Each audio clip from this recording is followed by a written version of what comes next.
Om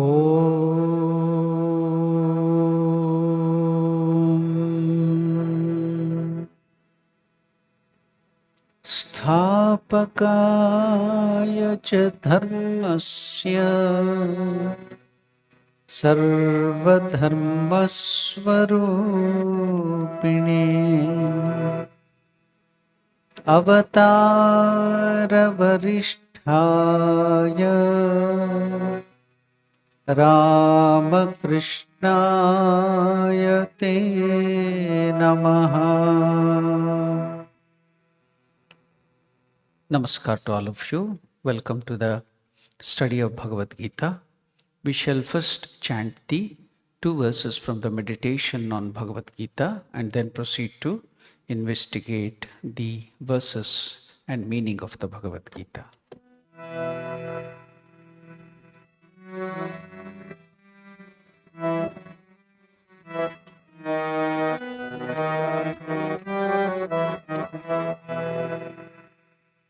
Om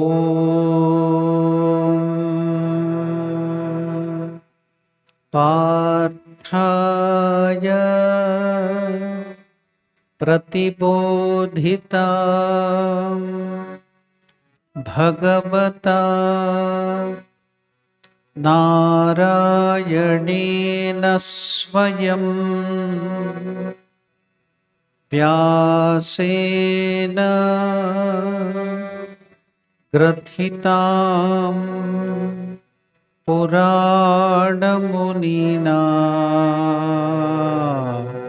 Madhye Mahabharatam Advaitamritavarshinim Bhagavatim Ashtadashadhyayinim Amba Tvam Anusandadhami Bhagavad Gita Bhavatveshinim.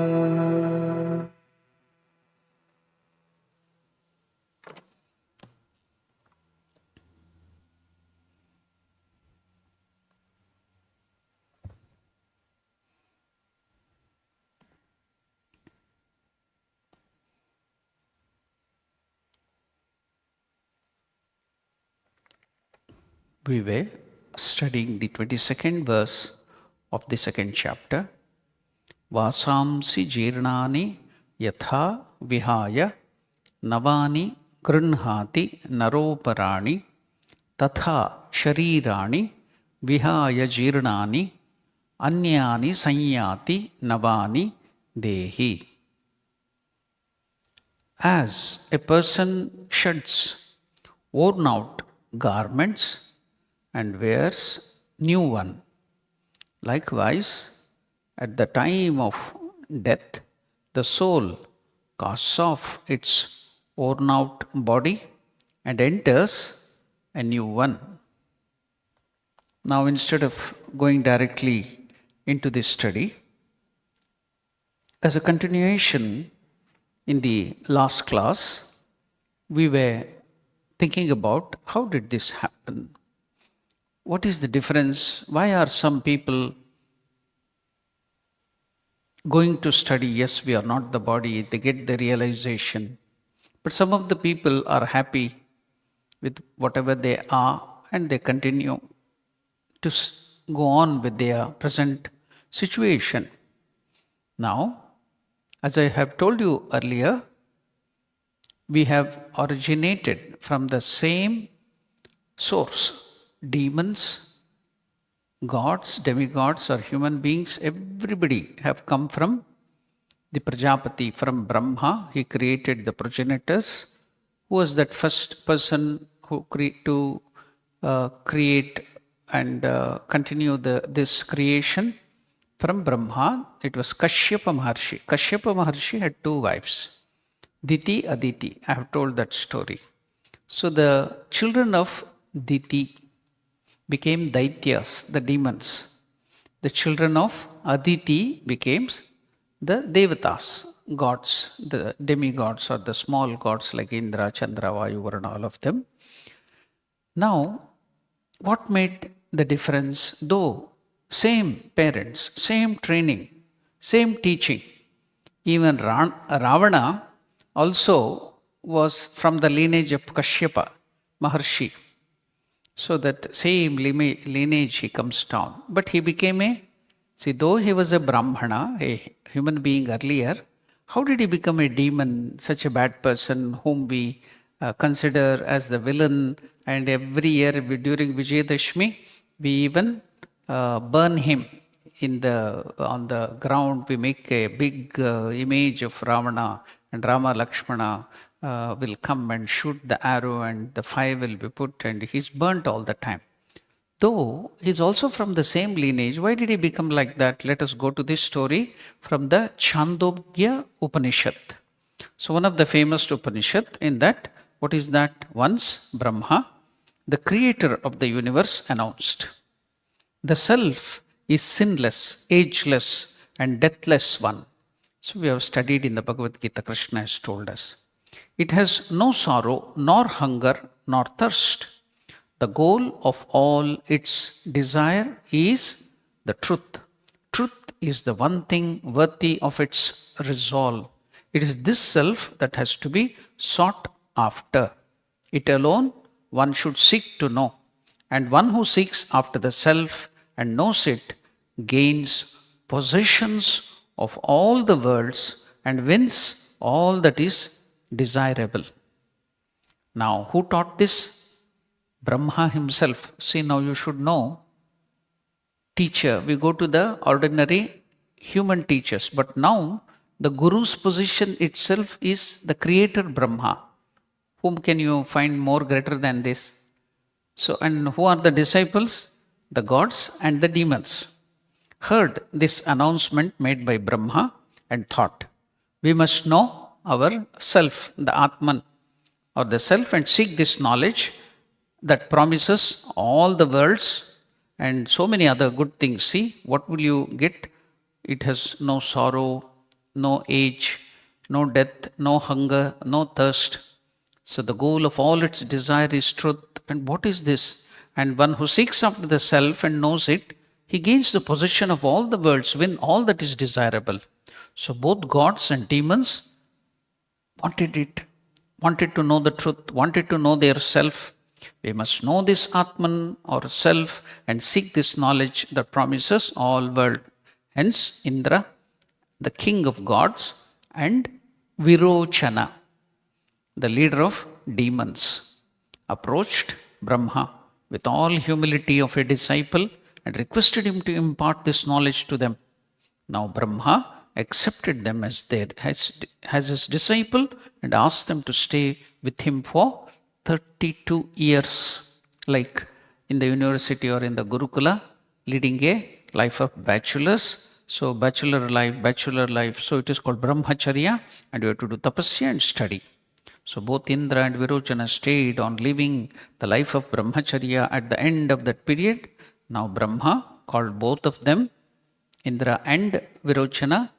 The Virochana was the leader of the demon, and Indra. Both are from the same clan. We should know they are the sons of Kashyapa Maharshi. Now what happened? They called both of them, and the Brahma called both of them and said, dear ones, the person visible in the pupil of the eye, the person visible in the pupil of the eye is Atman.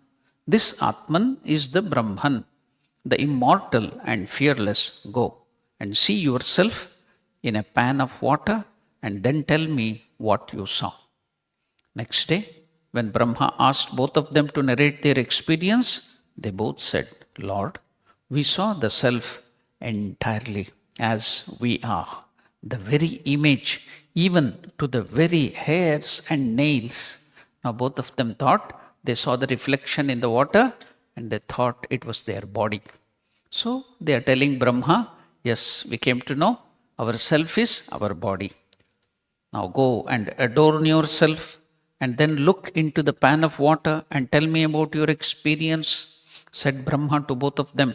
Happy, they went and adorned themselves with the beautiful ornaments, looked into the pan of water, came back and replied to Brahma, Revered Sir, we saw ourselves well dressed, well groomed, and well adored. Very good. This is Atman, the immortal and fearless, the Brahman.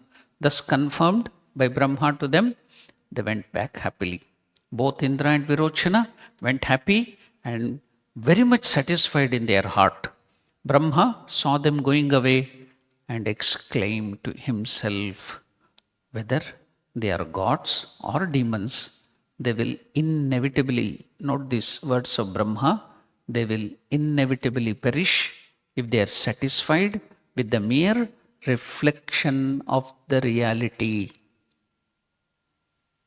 Virochana, the leader of the demon, went to the demons and taught them this knowledge by saying that their body itself is the self, and all that we need is to know and serve and glorify. This is the supreme knowledge by which one obtains the world here and here afterwards. So afterwards, all his followers, the demons, yes, they glorified their body, beautified their body, fed it well, and that is the self, be happy. That is what we are. All of us are doing the same thing. So if you are just satisfied with this body and everything, then we call ourselves human beings, but we are demoniacal in nature. Now you can see how the demons and the God became each other, whatever they are now. So this is the demoniacal nature, who are satisfied with just thinking that we are the body and enjoying with the bodily pleasures. Okay? Now, what happened to Indra?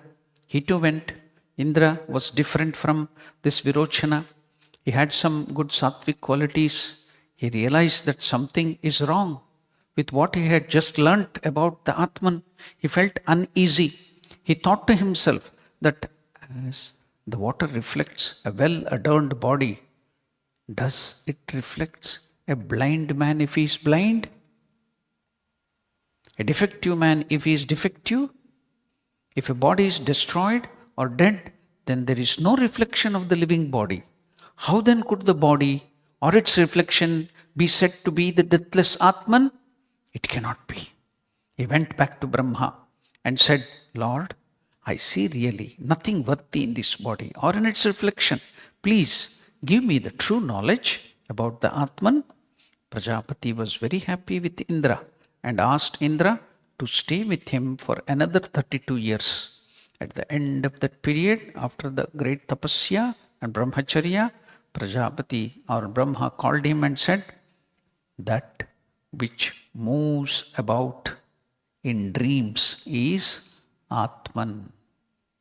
That which moves about in dream is Atman. Indra seemed to be satisfied and made his way to the abode of gods, and he went along.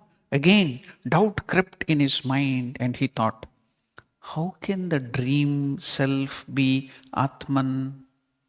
In dream, one suffers, one is wounded, one weeps when afflicted. The fearless and sinless Atman cannot be subject to such happenings. This does not seem to be the truth. Even this time also, something again is wrong with what I have learnt. He came back and prostrated himself before Brahma, requested him to explain the real truth of Atman. As usual, Brahma told him to stay with him for another period of 32 years.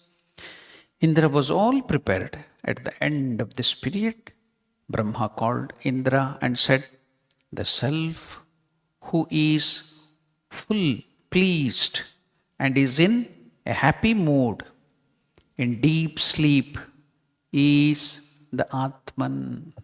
See, waking state, the demons were satisfied. Indra was not satisfied with that. Then sleep, dream state, yes, no, that also cannot be. Now deep sleep state. So you are that. The self who is fully pleased and is in a happy mood in deep sleep is the Atman. Indra was satisfied and went home.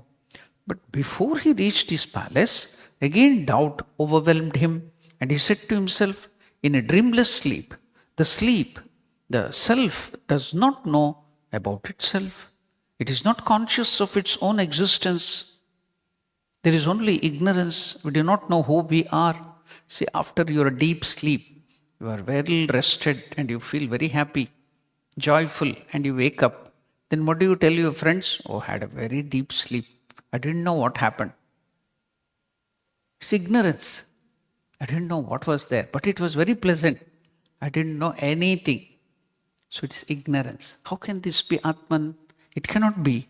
So Indra started introspecting. Now, in a dreamless state, the self does not know itself. It's not conscious of its own existence. How then can the unconscious self be Atman? No. When it is described as the ever luminous one, ever conscious one, how can that be ignorance? He came back again to Brahma and reported to him about his difficulties. This time, Brahma was much more pleased with Indra and told him to spend 5 more years with him. After that period was over, Brahma called Indra besides him and said, O Indra, you have deserved the knowledge of the highest truth by your persistent effort and intense inquisitiveness. Saying this, Brahma revealed that part of the highest knowledge to Indra for which he was ready at that point of time. This body is subject to death, yet it embodies. This body, Brahma is teaching him, this body, all of yours and mine, it embodies the deathless and bodiless Atman. This embodied self falls into the trap of all dualities like pleasure and pain, victory and defeat. All in this world is binary. You get all dualities only.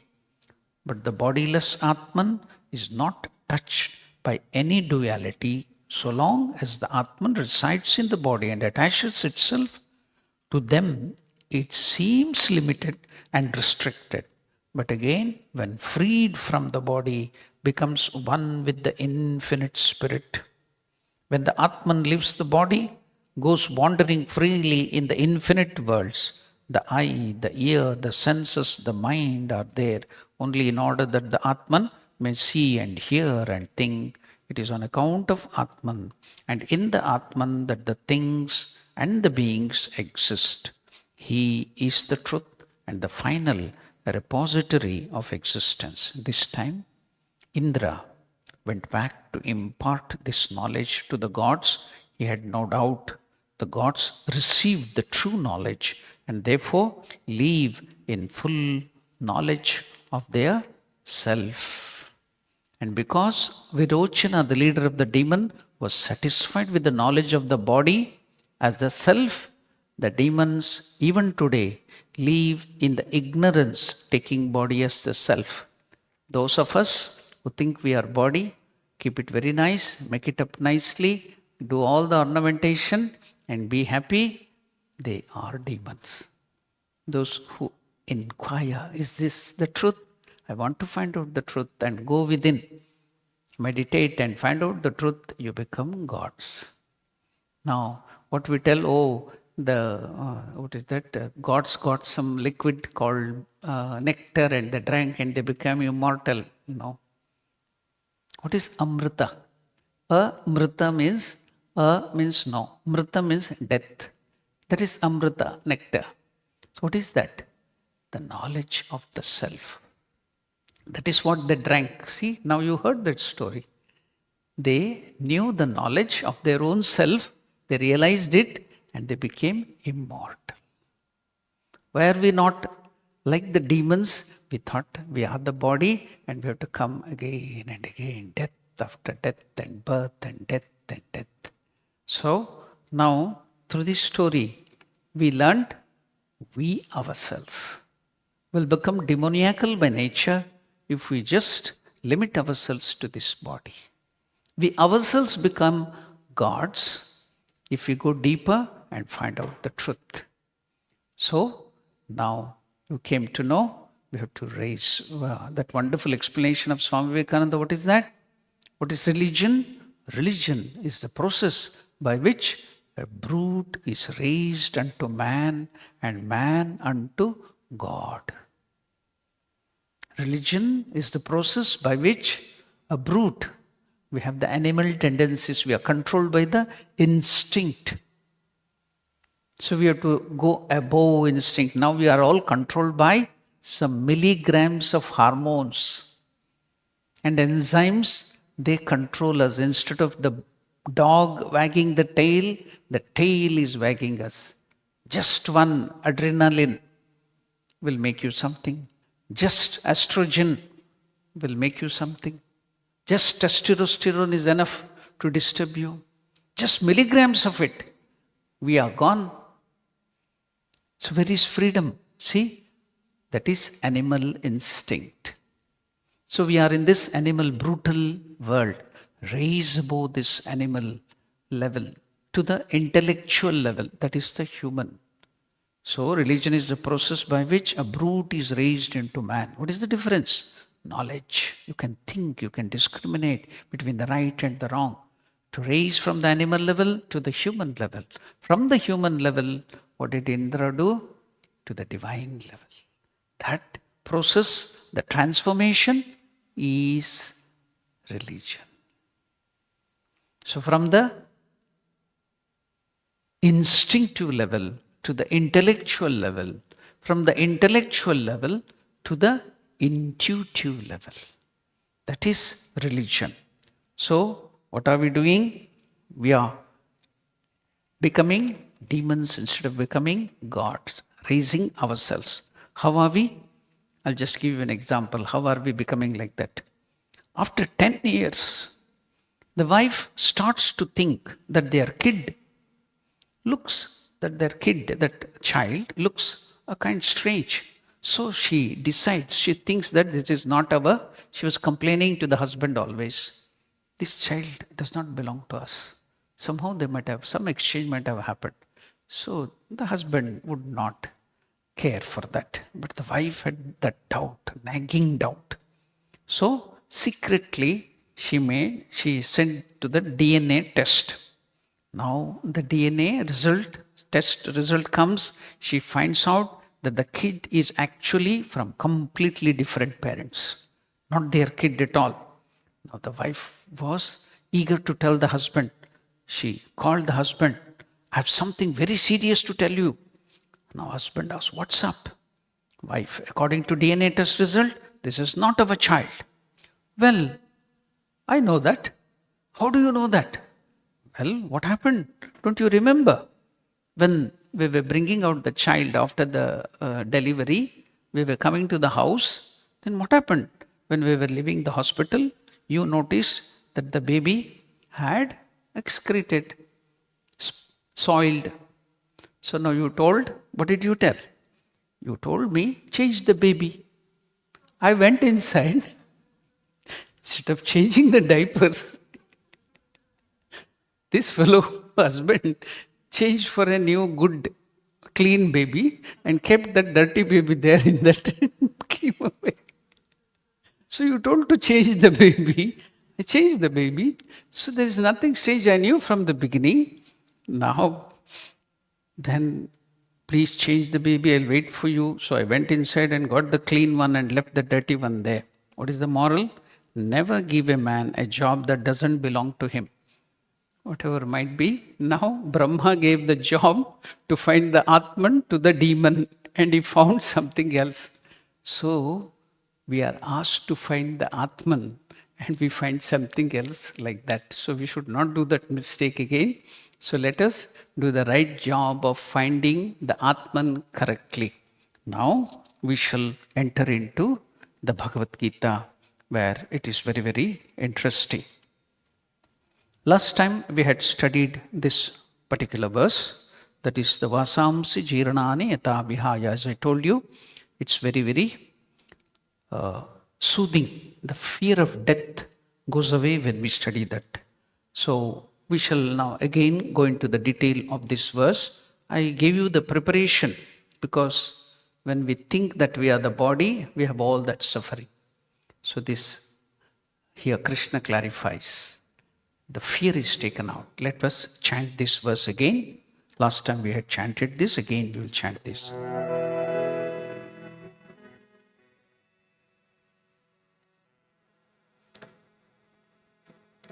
This is told by Lord Krishna to Arjuna. So it should be Bhagavanu Vacha. Vasamsi jirnani yatha vihaya. Vasamsi jirnani yatha vihaya. Navani grunhati naro parani. Navani grunhati naro parani. Tatha sharirani vihaya jirnani. Tatha sharirani vihaya jirnani. Anyani sanyati navani dehi. Anyani sanyati navani dehi. Lord Krishna is beautifully explaining what happens as a person discarding worn out cloths puts on new ones. So an embodied soul, that is we, casting off old bodies, enters into others which are new. Vasamsi jirnani yatha vihaya navani grunhati naroparani tata sharirani vihaya jirnani anyani sanyati navani dehi. In the 13th verse of this very same chapter, it has been mentioned in brief that a wise man, a man of wisdom, does not get deluded when the soul transmigrates from one body to another body. We have studied that. Lord Krishna telling Arjuna in the 13th verse. Now in this 22nd verse, Lord Krishna, by giving an illustration, explains that as a man casting off old, worn out, torn cloths is not grieved. Suppose your cloth is old, New Year or some other festival days, you go, you buy new cloth and wear that new cloth. So when you throw away the old cloth and buy a new cloth, will you cry? Will you be unhappy? Will you be sorrowing? You will be so happy, you will feel so joyful. The same thing is happening here during the time of death. Then why do you sorrow? Why do you grieve? See what a beautiful logic Lord Krishna is giving you. Lord Krishna is giving, by giving an illustration, explains that as a man, by casting off old clothes, is not grieved. So, why is the human being casting off worn out, useless body? He should not grieve. That is death. That's all. Here, the word nara means man. But we should not take just only for man. This is told for man. And the feminists should not get angry. It should be taken because of the chandas. It's poetry. So for the words and other things, human being, it should be taken as human being. Nara means human being, both men, women, old, young. Everybody will be included in that. Okay? Now, here the word nara, man, has been used for human being, including men, women, boys, girls, young, old, etc. As a man discarding old clothes, put on new ones, so does an embodied soul, casting off worn out bodies, enter into new bodies. The casting off of worn out bodies is called death, while its acquiring new bodies is called birth. So long as this embodied soul has connection with the nature, with the body, it goes on acquiring new bodies. When do you get the connection between the nature or the body? When you have desire to enjoy pleasure. When you have desires, then you get the connection with the nature, with this body. Otherwise, why do you need this body? Why do you get attached to the body, the instrument? Because you want enjoyment. You have desires, you want to fulfill. So this is an instrument. So with that, you have to get suffering also. When you get the crown, when you get the pleasure, the throne of pleasure, the crown of pain will also accompany it. You cannot separate it. Just like the two sides of the coin, if you take pleasure, then automatically the duality, pain will come with it. So you can't escape. So now the casting of worn out bodies is called death, while it's acquiring new bodies is called birth. So long as this embodied soul, that is we, have connection with this nature, it goes on acquiring newer bodies according to the action, the karma of the past, or according to the thoughts. So why do we perform action? How does the hand move? Because the thought has gone to the brain, and the brain will go to the neurons and the nerves. Then you do the action. So everything comes first in the form of thought. Why do you think? Because you have desire. What is the cause of thought? Desire. What is the cause of desire? Ignorance. Of what? Your true self. When you have the knowledge of your true self, which is infinite bliss, you don't require it, you will not have desire. If you don't have desire, you don't have action. Why do you work for? Why will the dog start sniffing and going here and there? Because it wants something. Even a dog will not move if it doesn't have any utility there. It is most practical. So likewise, why all these actions? So very nicely, beautifully, Shankaracharya has put it. How has this series come? Because you will be asking always, when did you do the first karma? When did I do the first papa, the sin? When did I commit the first sin? You will be asking. You can't find it out at all. Now, so nicely, scientifically, Shankaracharya tells, avidya, innocence or ignorance is the first thing.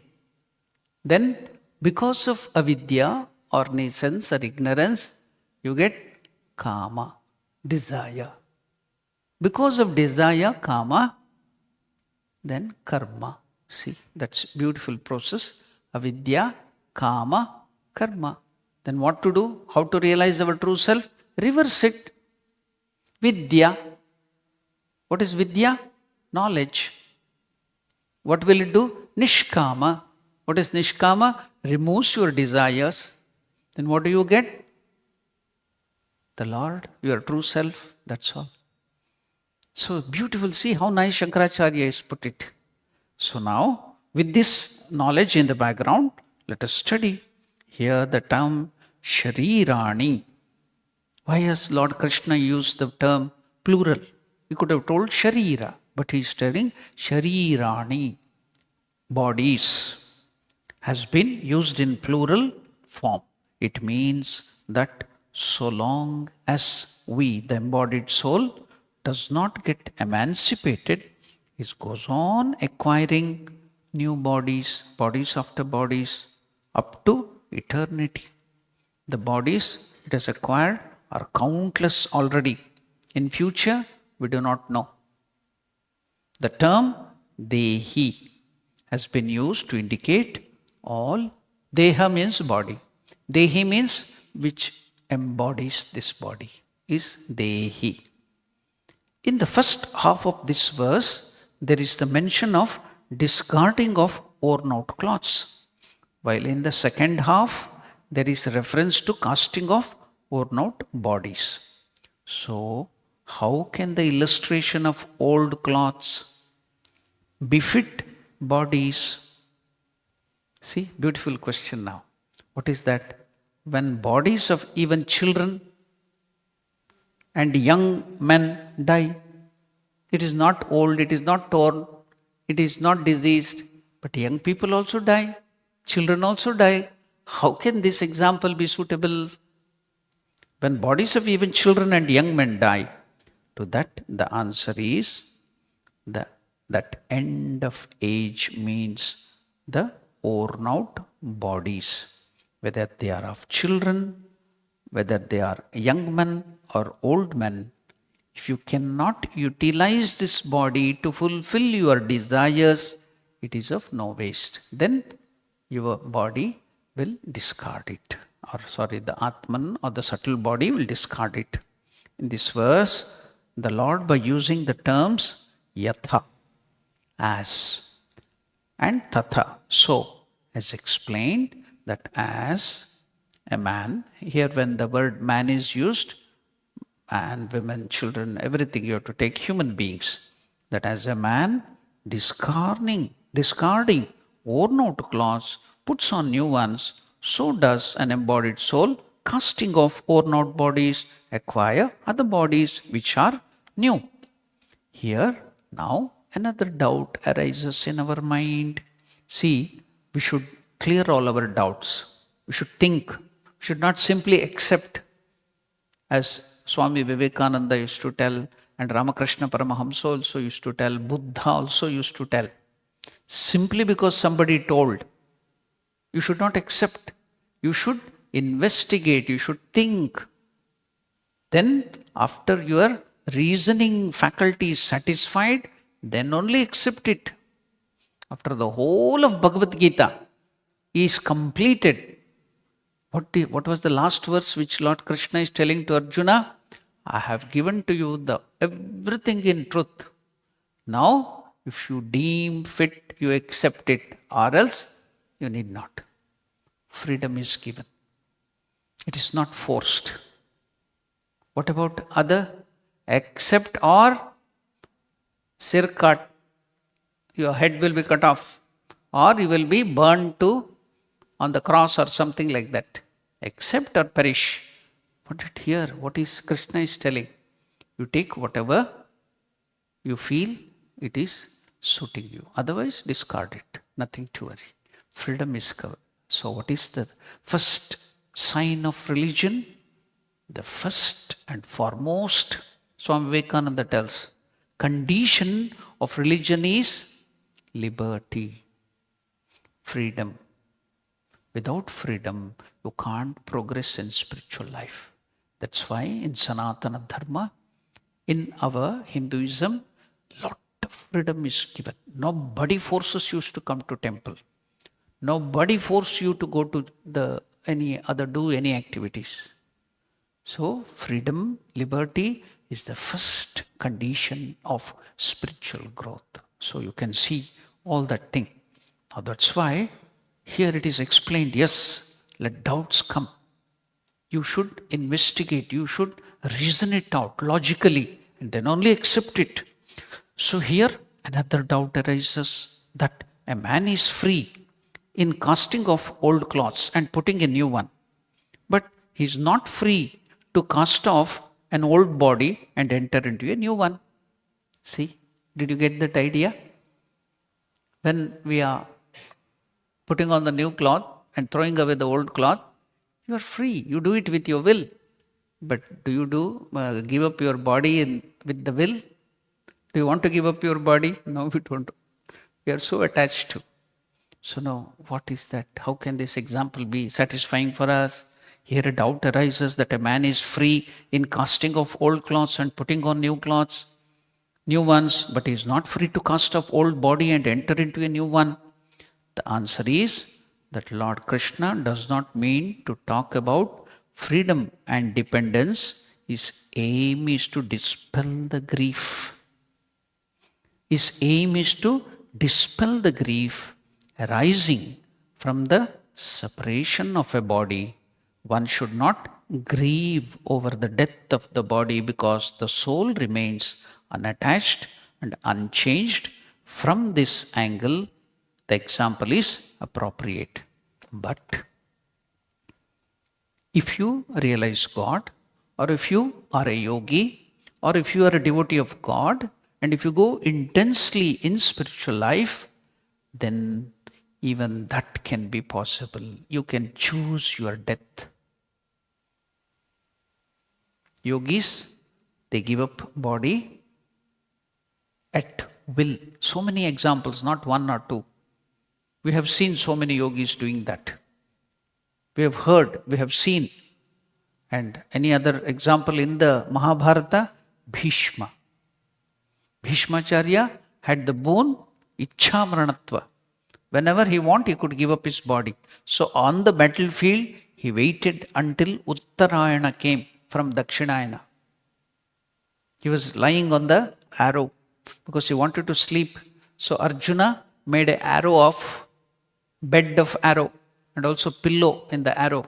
And he slept on that, watching the war, waiting for that auspicious moment. And then he gave up his body. Bhishma, it is there in the Mahabharata. Then is there any other example? Yes, there are so many other examples in the yogic culture. You can see so many yogis giving up body at will. Yes, any other live example? Yes, very near and close example I am going to give. What is that? A week before the end, Swami Vivekananda asked Shuddhananda to bring him the almanac, Panchanga, what in South Africa we call the book, opening the book, that is called Panchanga Almanac. Swami Vivekananda turned several pages and then kept it in his room. He was seen several times on subsequent days studying the almanac intensely, as if looking for something auspicious. It did not strike anyone what his intention might be. Only after his death did they realize that he was selecting an auspicious day for his departure. And did anybody do earlier? As Sri Ramakrishna had also done the same thing. He chose the time, auspicious time, to give up his body. Now, 3 days before his passing away, while walking on the spacious lawn of the monastery with Swami Premananda, Swamiji said to him, pointing to a particular spot on the bank of the Ganga, when I give up the body, cremate it there. Today, on that very spot on the bank of Ganga, stands a temple in honor of Swami Vivekananda. So he chose. Where did he get this capacity? With this yogic power, he had everything. But when he went to Amarnath Yatra,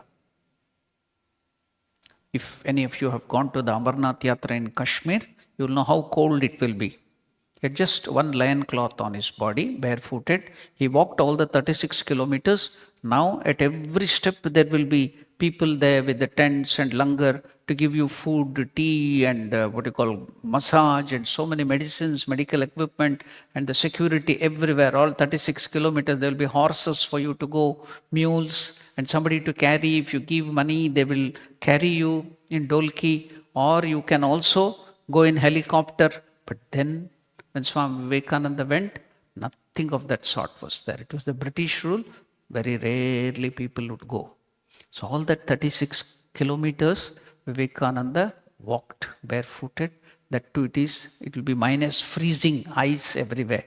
With just one lion cloth he went. And he went to that ice linga formation in that big cave.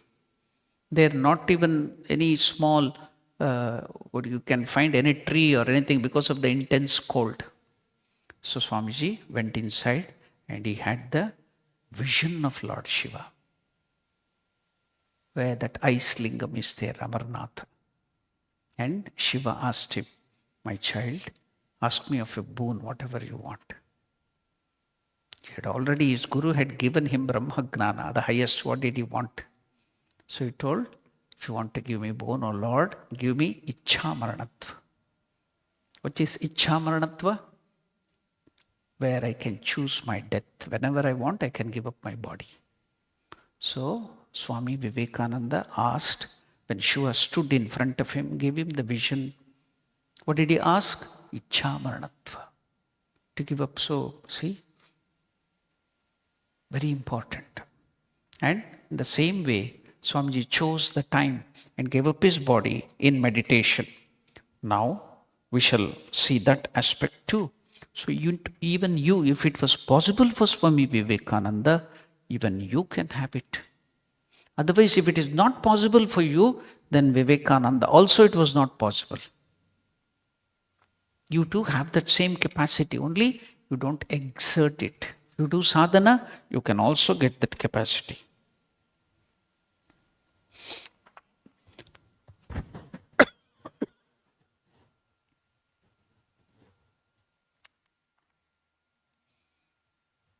Another thing, how to give up the body, Swamiji was finding out.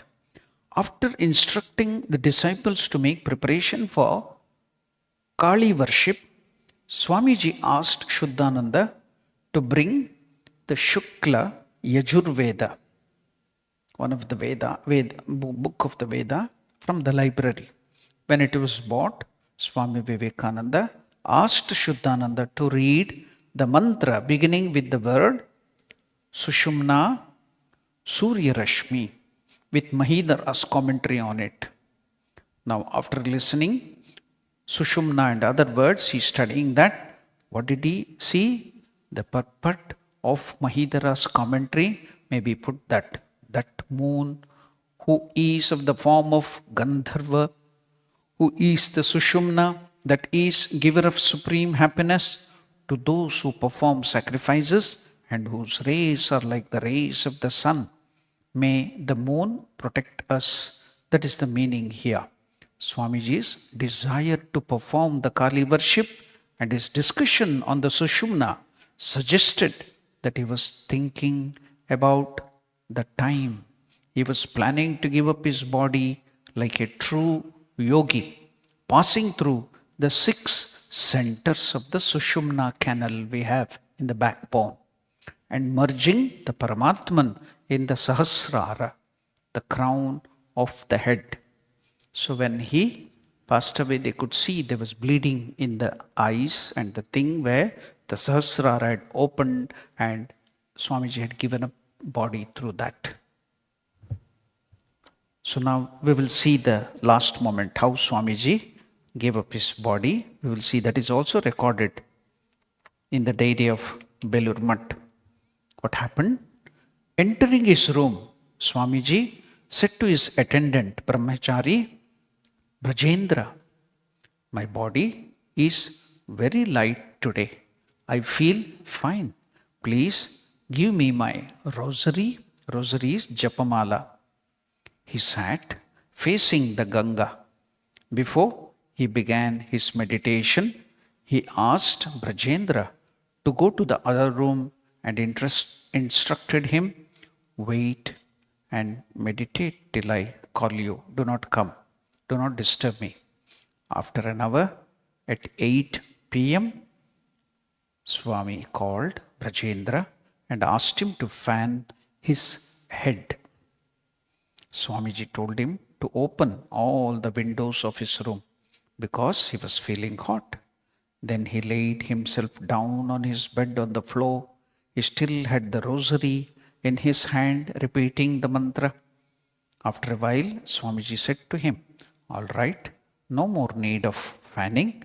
It would be better if you give a little massage to my feet. Soon he looked like he fell asleep, but he was not asleep. Vivekananda was lying on his side and the brahmachari was massaging his feet. He then moved and laid down on his back. Shortly after that, there was some sound. Brajendra noticed that Swamiji's hand trembled a little. There was perspiration on his forehead. He breathed a deep breath and his head rolled down by the pillow. There was silence for a minute or two and again he breathed in the same manner, and his body became still. It was 9:10 p.m. That's how, sitting in meditation, Swami Vivekananda cast off his body. Like that, you too have the capacity. I have seen so many, heard also about so many yogis giving up body like that. So, that's what Krishna is telling. Krishna cannot tell a lie to us. So, everyone has that capacity. But when we are in ignorance, we can't understand that. Otherwise, if you go forward in spiritual life, then death is nothing.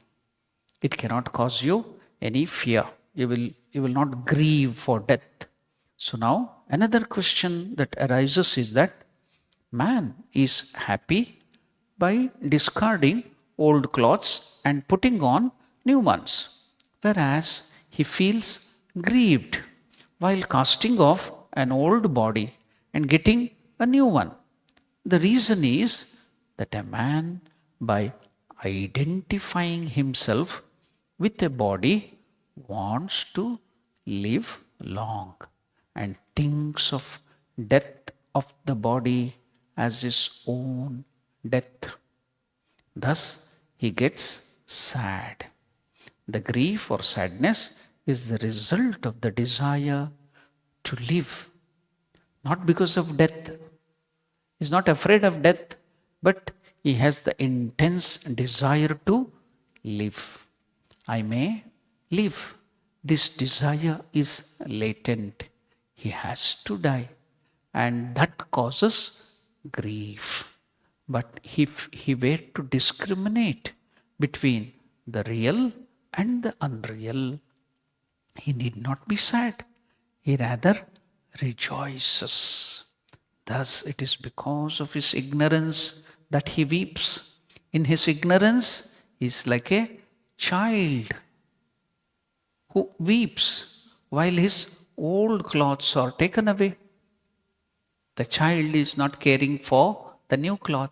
He is attached to the old cloth. So if the parents want to take away that old cloth, the child will start crying. Why? Out of ignorance. Likewise, we too cry when we give up the body because of our ignorance. So, but if he were to discriminate between the real and the unreal, he need not be sad. He rather rejoices. Thus, it is because of this ignorance that he weeps. In his ignorance, he is like a child who weeps while his old clothes are taken away and he is made to put on new ones.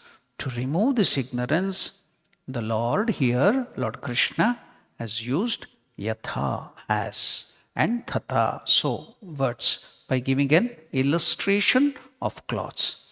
Lord Krishna has used the verb grinhati for putting on the cloths, wearing the cloths, and sanyati or samyati, that is enter, for embodied soul.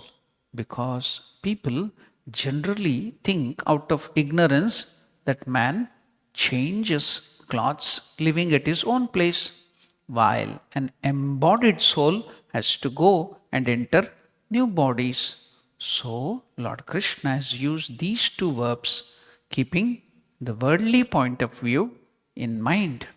So, now, because time is almost about to finish, with another doubt, I will keep one doubt so that we should make you think. If we give the answers to everything, then you will not start thinking. You know, when somebody asked Swami Vivekananda, Swamiji told that I will not see my 40. When he passed away, he was 39 years old. So he had predicted many times, I have to leave, I will cast away my body like a worn out garment. He had told that, predicted that. At that time, many people, Swamiji, why do you want to go so early? You should be here to guide us. Then Swamiji had told, what is that? If under a big banyan tree, small plants cannot grow, because that when great men are there, you will become dependent upon them. You will not start thinking For every problem, you go to that great person. You will not use your brain and think. So Swamiji is telling, if a big banyan tree is there, small plants can't grow. So I have to go. Then only all of you will grow properly. That is the true sign of a leadership. A leader should not foreshadow the followers. He should be allowed to grow. That's what Swamiji is telling. Why am I going early? Because under a big banyan tree, small plants cannot grow. So now, why will I put you into doubt and keep? So you should start thinking. In the Bhagavad Gita, in Yena Sarvamidam Tatham, in the second chapter, 17th verse, in Nitya Sarvagatah Stanuhu, the second chapter, 24th praise, the soul, the Atman has been described as all-pervading, everywhere, staying everywhere, eternal, omnipresent, and constant. While in this praise now, Sanyati Navani Dehi, second chapter, 22nd verse, Sharirani Yadavapnoti, in another verse also it is said that the soul migrates, enters into another body. There Krishna is telling it is all pervasive, everywhere. Then it doesn't move. What is the need of moving when it is everywhere? Where will it move? But now here he is telling the Atman will move from one body to another body. Is it not contrasting the same statement? So you should ask questions like that. You should think. So why is it? It is said that the soul migrates into another body. So there seems to be a contrast, but in fact there is none. For example, when a person grows from your babyhood, you know you were all babies many, many years back, okay? Then you grew from your babyhood to youth. Then you say that you have grown young, but in fact that you are the same. It is the body which has grown young. You didn't change. It is the only body which changed its size. By identifying himself with the body, he grafts the change of his body upon himself. Therefore, in fact, the soul does not migrate. But because of its identification with bodies, it seems to migrate. I gave that example in the last class also. What example did I give? Forgot all that thing, isn't it? Last class itself I gave you a wonderful example of the sun and the reflection. And also I gave the example of the building and the space within. When the building, small building is broken and a big building is built there, what has happened to the space? Nothing has happened. Likewise, Atman doesn't move. Atman is not destroyed. It will be there. I have given that example here. So now that doubt is also cleared. Now we have seen those wonderful things. One more thing which I had to give was about our bodies. See, now when we were thinking of all these things, we should know how this body of ours is divided into. Now, Sharira Traya, we have 3 bodies in this embodied Jiva, living being. We have 3 bodies. That the doctrine of 3 bodies in Hinduism. The human being is composed of 3 Sharira bodies. Now, how does it? Emanating from avidya, ignorance and nescience. Now, they are also sometimes equated, connected with the kosha. Kosha means layers. How many layers are there? 5 koshas, 5 layers. So how are they connected? I will tell it to you after explaining about this 3 body. As I have told you many times, the first one is Karana Sharira. What is Karana Sharira? Karana Sharira is the causal body, which causes everything. What is there in it? What is it constituted of? Your deep-rooted desires, the vasanas, which is in the seed form, all this causes all the next everything, this life, birth and everything. So that vasana, the deep-rooted desires, the desire in the seed form, that is the karana sharira. The causal body is merely the cause or the seed of the subtle body and the gross body. It is no other function than being the seed of the subtle and the gross body. It is nirvikalpa rupam, undifferentiated form. It originates with avidya or ignorance, nescence of the real identity of your true self, Atman. Now, what is also this thing having in this? This is always connected with, see, there should be some connect. Three bodies are connected with three state of yours. What is the three states? Now you are in the waking state. When you go to the house and finish all your work and go to sleep, you will have two types of sleep. What is that two types of sleep? One is dream state and another is deep sleep state. So these are all the three states. Three bodies are associated with three states. So in this waking state, we are associated with the gross body. In the dream state, you are associated with the subtle body. In the deep sleep state, you are associated with the causal body. That's how these three things are connected. Have you not noticed? When you are telling the Shanti mantra, how many times do you tell Shanti? Shanti, Shanti, Shanti. So all the problems, tapatraya. Tapa means problems and troubles, traya. At these three levels should be removed. That's why you tell peace, peace, peace 3 times at the 3 level. What are the 3 levels? Waking, dream and deep sleep. What is it connected to your bodies? How are the bodies? The causal body is at the deep sleep. Then what is the next one? Subtle body. What is it connected to? The dream state. Then the sthula, this gross body is connected with the waking state. Okay, wonderful. We have got the connection. Now we'll go further to study what is the causal body is considered as the most complex of the 3 bodies. It contains the impressions of experiences which results from past experience. All that is in the seed form. All the karmas, good, bad, everything you have done is there. Now, down the line, next is Sukshma Sharira. What is Sukshma? Subtle body. Why is it subtle? Sukshma Sharira or subtle body is the body of the mind and the vital energies. Prana, vital energies in your body and the mind, they constitute this subtle body which keeps the physical body alive.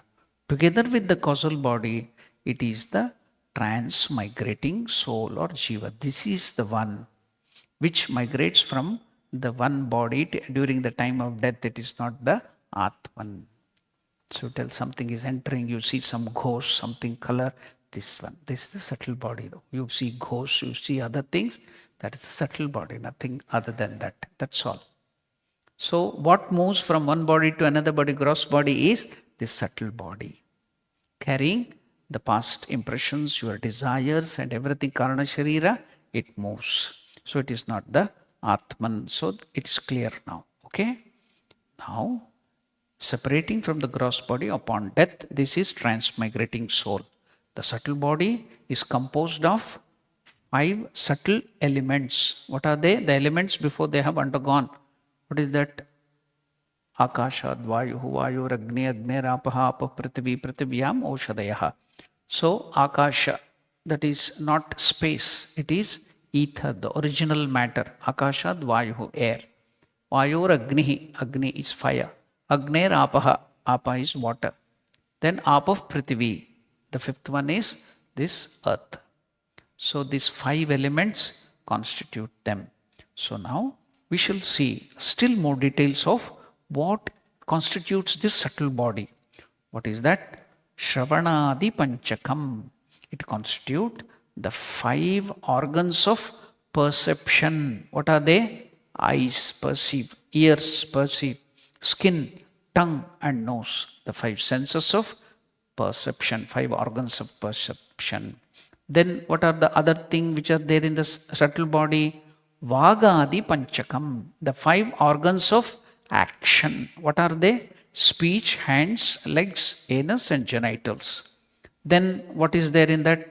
Pranadi Panchakam, the 5-fold vital energy. Prana, Apana, Vyana, Udana, Samana.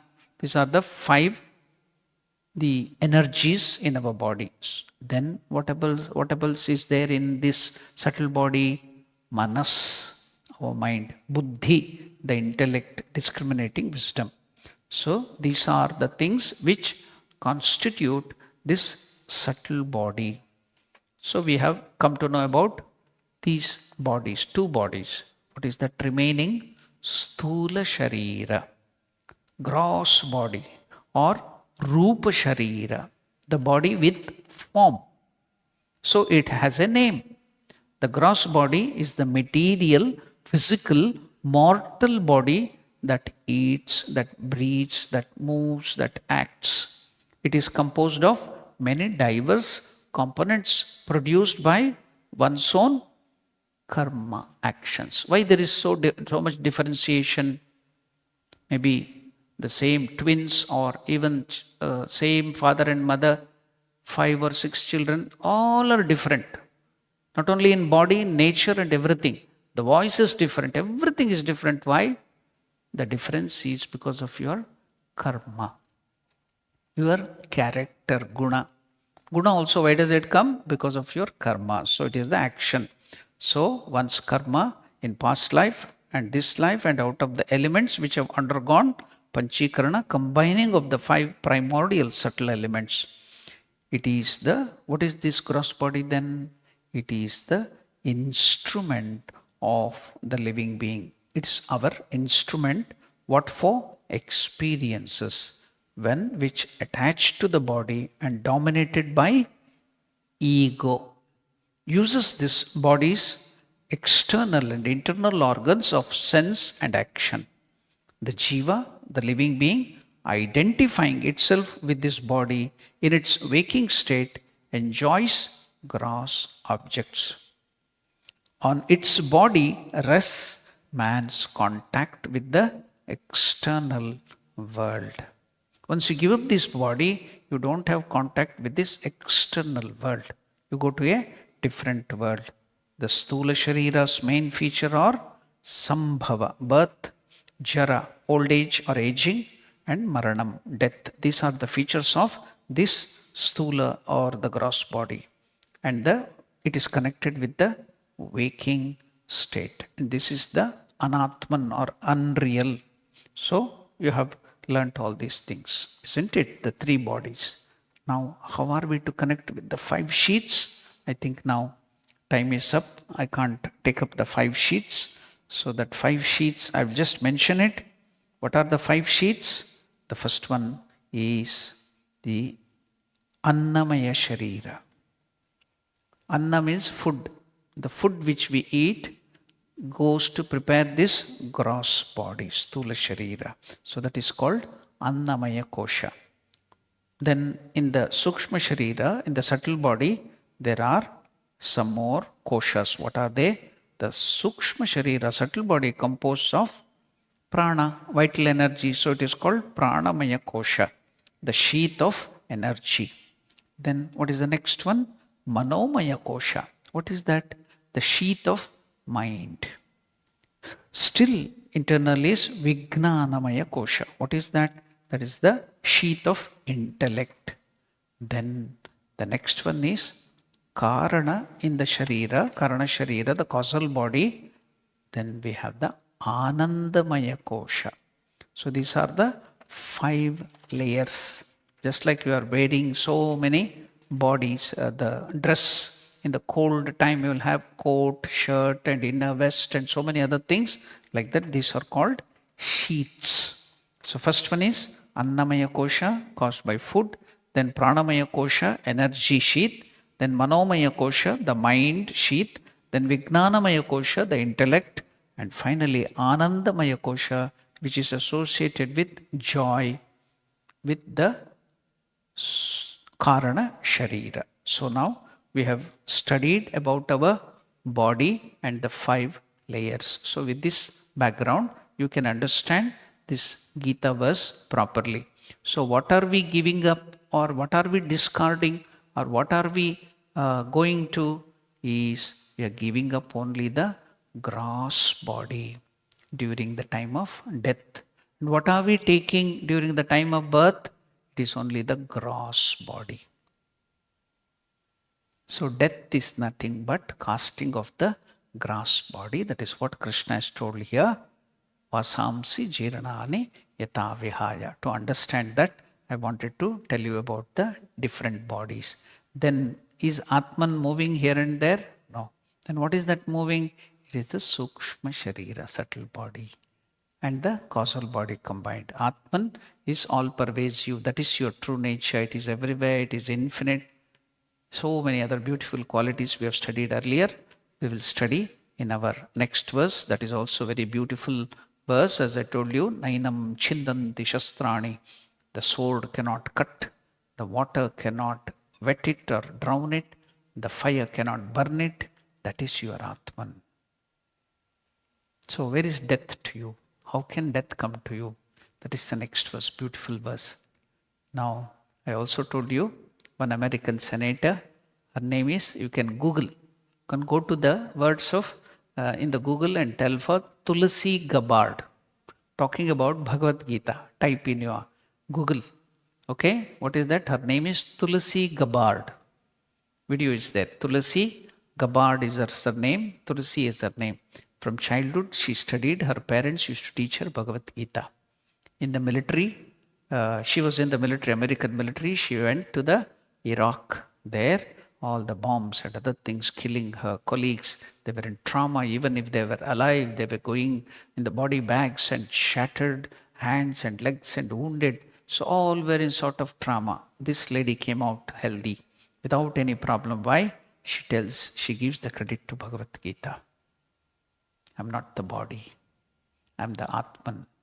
This verse I told you connected with that. She has openly claimed that.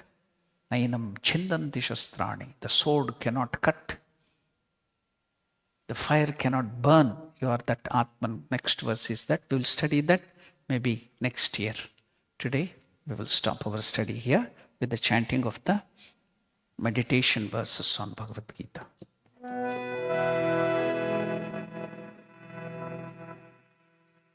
Om Mukam Karoti Vachalam